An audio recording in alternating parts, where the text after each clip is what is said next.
Kulend uko. Kuji vidi chedu uko. Dan. Muri Zimbabwe ukaona ndakadai so ndiri kunakirwa zati pane zvatotanga, pane zviri kuitika, pane zvakuda kufamba. Guys, let me say this is breaking news. Zimbabwe's sharpest prophet predicts Jacita Zuma's death. Mukanairi oye Hanzi wakomanaka zvamuri kuita zvisiyana nazvo. Mukanairi paprofesi yake ane mashoko ari simba ari kutaura ari kuti if Jacita doesn't reform and lives up to next year November, ban me from South Africa, close my churches, close my bank accounts, ban my house in South Africa, and ban my colleges. Okay. I see street gunshots, 3 in the chest, 1 on the forehead. May God punish me if it is my word. Apedza zvake akaona wazobhejerwa chibaba chezvekuonera zvacho chinopedza chinoonera ukaona parotaura mabara akawanda kuti mwanasikana pawatambira apa because iyi movement yakuru yadzoka yoita hombe kwaari. Reason why pana umwe leader wacho akabva kufa musuno marimwe zuro wemachi nyaya yekungonza pakangorira moto. Why? Because inzvimbo yekuti inoitwa zvemaprotection fee, so papa kudzingwa manje maforeigners ikoko vanhu vachibhadhira maprotection fee zvikanzi ko imimi ndimi vapi munoda kudzinga vanhu vanobhadhira maprotection fee kunoku. So many we have seen the posts interpreting it as a direct prophecy of the death of Jacita Zuma by assassination style gunshots, 3 to the chest and 1 to the forehead. Who is Dr. Obedi Chafamkanairi, known also as Prophet Molantic Oras. Dr. Obedi Chafamkanairi is the founder of Christ Redemption Ministries International. He has built a large following across Zimbabwe and South Africa through his bold, no holds barred prophecies, instant revelations, and dramatic prayer sessions. Supporters hail him as highly accurate prophet, while critics often dismisses his predictions as controversial or fear mongering. Chandomuzira pane madays paakazongonhonga that guy aka may he so rest in peace zvakanzisapotochidzira vanhu chichi ende zvakatoitika up to now.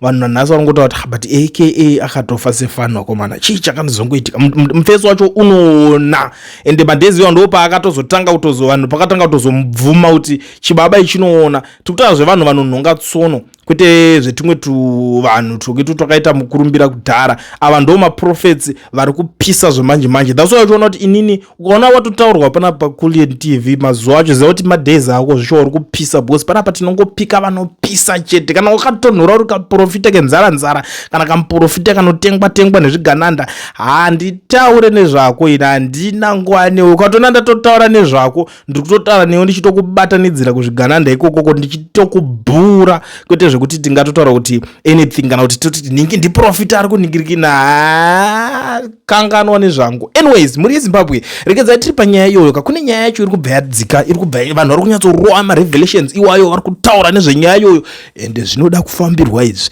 zvimwe zvacho zvinoda kutendwa izvi, mamwe mashavi anoda kupembedzwa. Ndosaka ndamboti kupembedza mashavi acho baba kuti tinyatsoti kana chiri chiprofita kawakombana amisi matinonokerere because a lot of people are still asking hapana here zvatingaita, hapana here mutsanyo ungabatwa ukadarika iyo.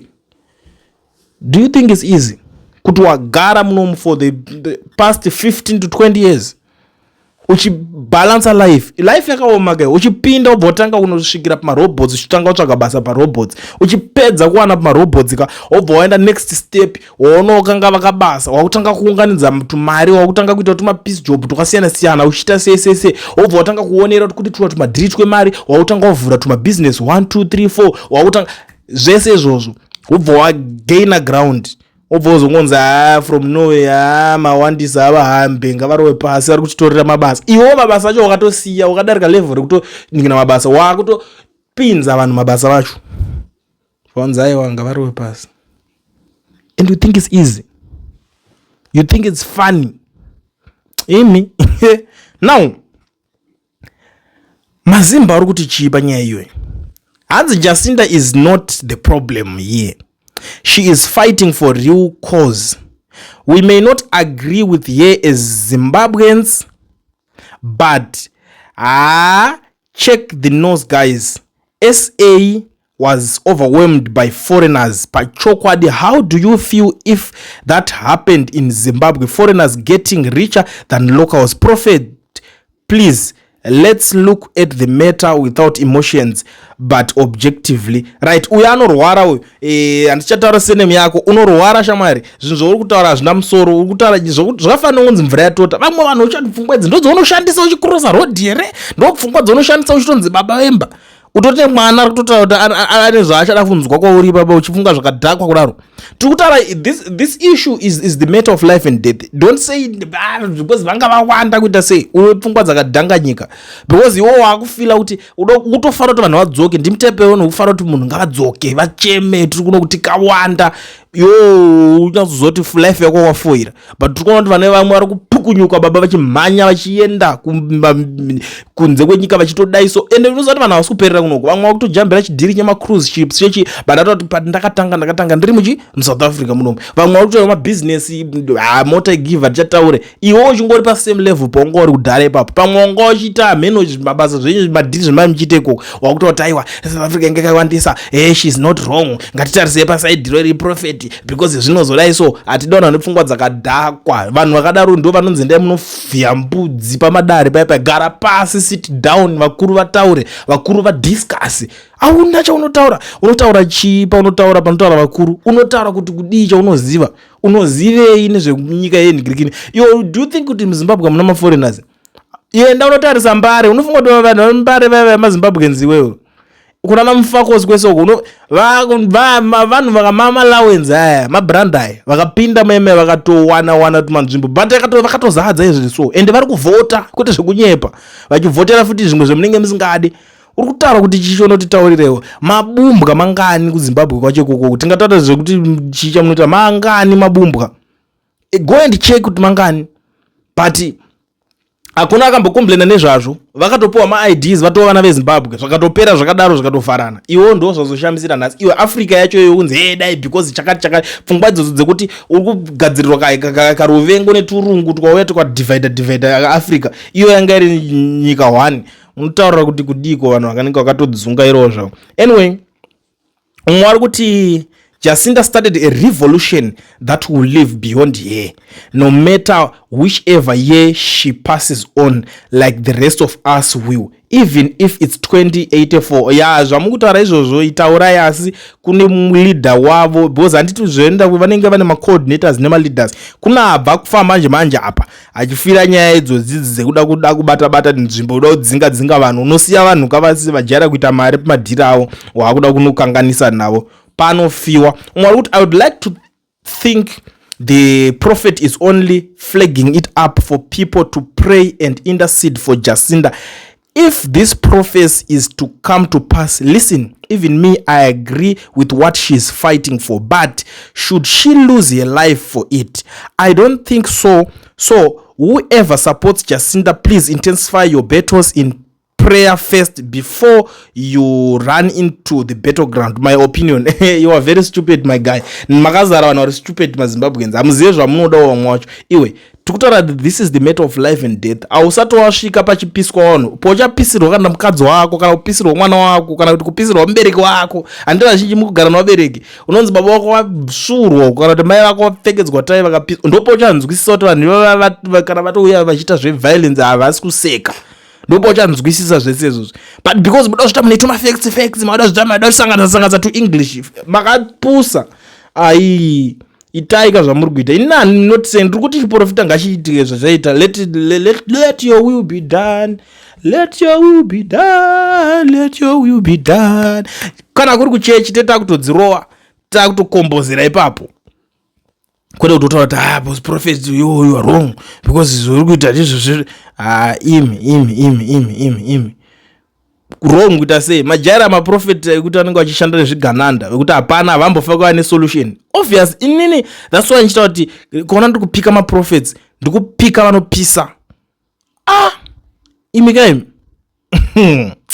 nizomboona zvakadaro zvakuitira ai umwe ari kuti God is God of love, mercy and kindness. He is also the giver and protector of life. Jacinta Zinhle Zuma has not hated or killed anyone, and the same God who protects and gives lives even to those who have planned evil against her is able to protect her as well as may be careful not to speak words of condemnation over others, but instead pray for the truth, justice, repentance, and God's will to prevail.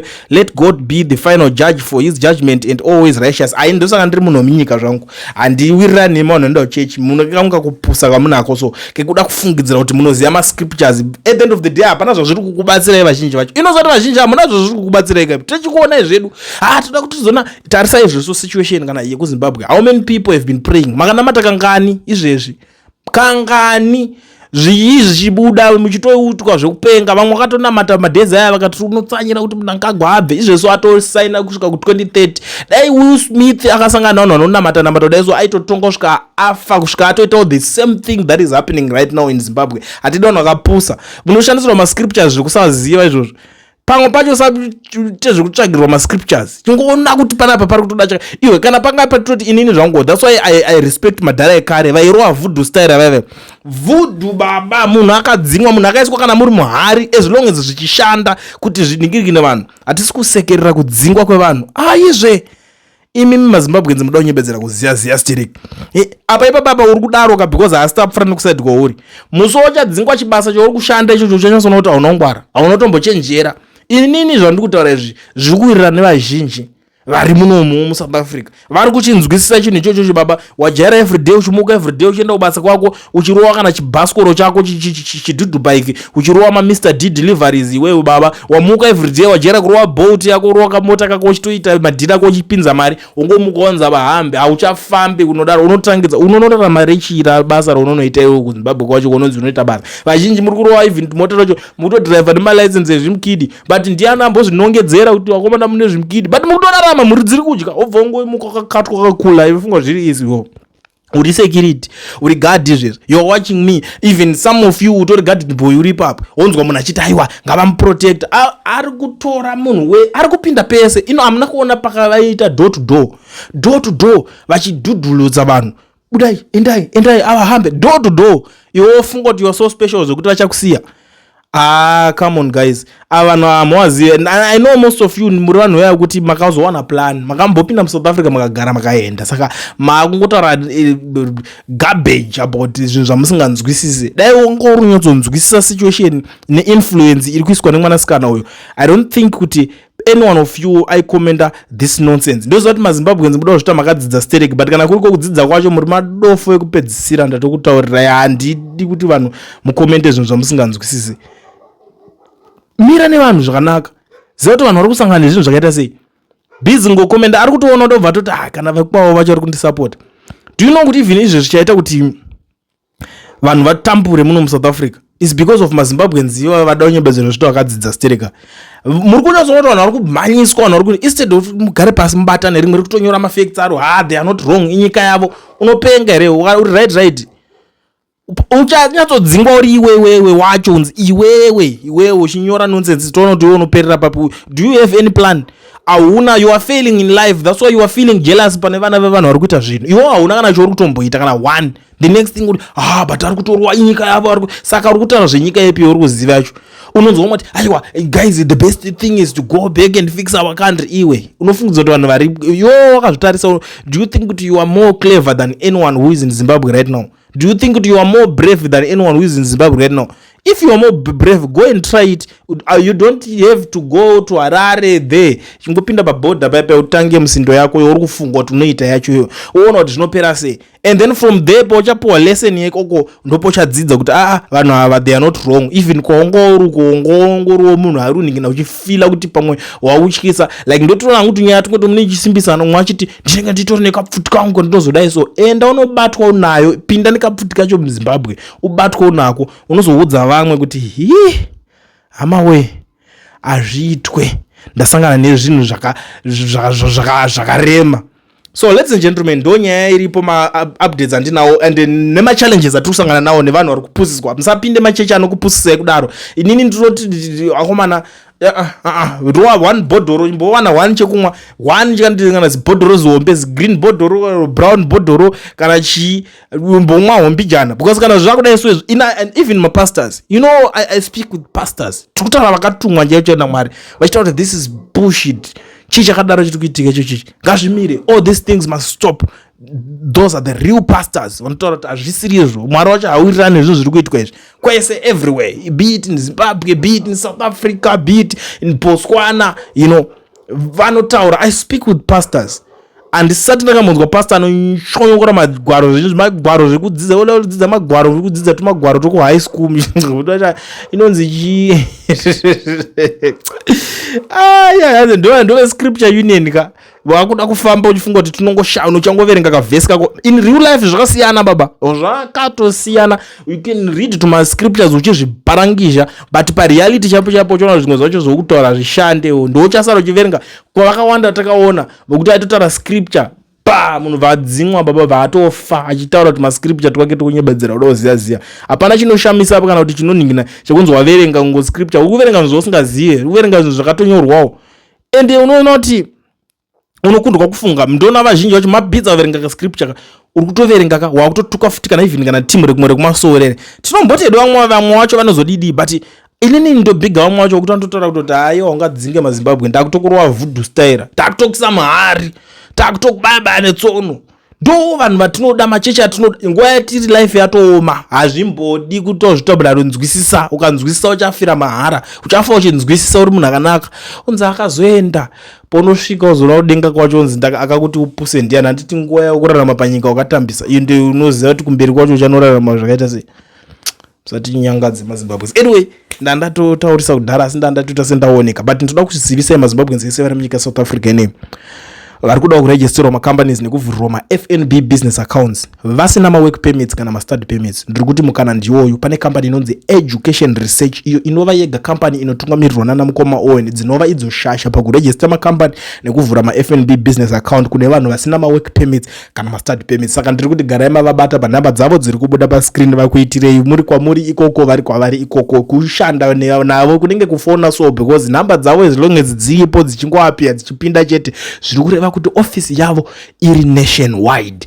Uri kwauri ikoko vari kwavari ikoko vanokubatsira vanokuitira. Zvekare tachitaura nyaya yevakomana vari kuda kuita take a lot, Uber, Bolt, InDrive vari kuita zvakasiyana siyana. Vakomana muri kuda dzimotikari dzekutenga imimi or you want to start a business rekuita zvinhu izvozvo handiti, please feel free to contact them. Fonai panhamba dzavo mutaure navo. Mukoma Owen ndiregistere ndibatsirewo, please assist me with your company kuti ndikwanise kuwana a motor vehicle yekuti ndikwanise kuningina it's either brand new or ma pre-owned. Contact them panhamba dzavo vakubatsirei. Aizanyaya dzekuenda ikoko manje apa munotoita get in touch zvasiyana nezvekuregister macompany zvezvo. Apa munotoita get in touch with them muvoenda newe because they are now in a partnership with Kia Pretoria. Saka iwo zvinhu zvako zvinenge zvakutokufambira. Uchinotenga mota yako, vuzhi yako apa pre-owned or brand new, wakatonanga life yakatoendeka kumberi. Hapana chekuchema chekuti uchazoswera uchiti zvazodai boss unongwana nemaconsulting company mahombe vekuti ndo vari kuvabatsira vanhu vakawanda. But it's just that kumaZimbabweans ndiri kuti musasiye this opportunity. Take that opportunity, grab that opportunity, shandisa mukana wese uripo wangobudikira. Isatokupai maplug kudai so unozoda mangwana uzotanga kuti koende zvipi zvimwe zvandikazoitawo kuti ndikwanise kunge ndichibudirira. Amen, handizozini but ikanoona izvi zvakupotsawo izvi unongowa kutotsvaga vamwe vachikwanisa kubatsira.